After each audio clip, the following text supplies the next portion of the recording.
केंद्रीय मंत्री शिवराज सिंह चौहान ने आज लोकसभा में वीबीजी रामजी बिल 2025 पेश किया, जिसमें मनरेगा का नाम बदला गया है। विपक्षी पार्टियां इसके खिलाफ हैं, जबकि सरकार इसे विकसित भारत के विजन से जोड़कर देख रही है।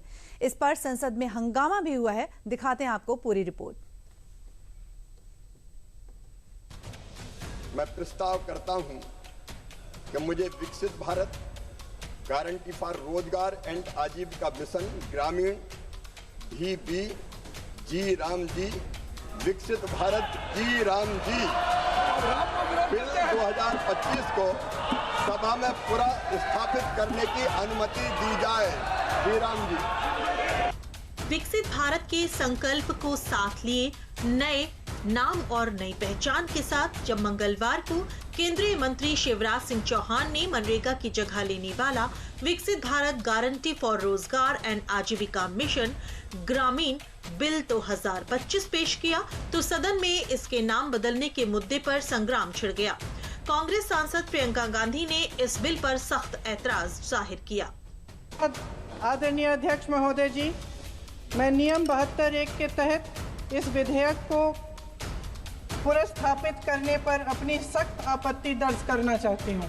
सर, आखिरी पॉइंट है कि बिना चर्चा के, बिना इस सदन की सलाह लिए इस तरह से जल्दी में विधेयक को पास नहीं होना चाहिए। सर, ये विधेयक वापस लिया जाना चाहिए। सर, आखिरी बात यह है कि गहन जांच पड़ताल और व्यापक चर्चा के लिए इसे कम से कम स्थायी समिति के पास भेजा जाना चाहिए। मनरेगा का नाम बदलने को लेकर संसद के भीतर और बाहर जमकर हंगामा देखने को मिला। विपक्षी सांसदों ने महात्मा गांधी की तस्वीरें लेकर संसद परिसर में महात्मा गांधी की प्रतिमा के सामने जमकर विरोध प्रदर्शन किया। हालांकि केंद्र सरकार ने योजना का सिर्फ नाम ही नहीं बदला है, बल्कि इसके साथ योजना के फायदों में भी बड़ा बदलाव किया है।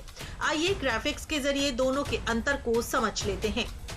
मनरेगा योजना के तहत अभी 100 दिन का रोजगार मिलता है।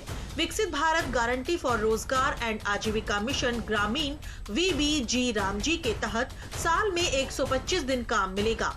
मनरेगा के तहत 100% पैसा केंद्र खर्च करती है, जबकि वीबीजी रामजी में राज्यों को भी योगदान देना होगा।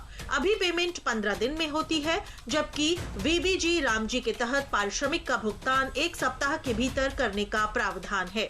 मनरेगा के तहत पूरे साल काम चलता है, जबकि नए बिल के तहत खेती के सीजन में काम बंद रहेगा।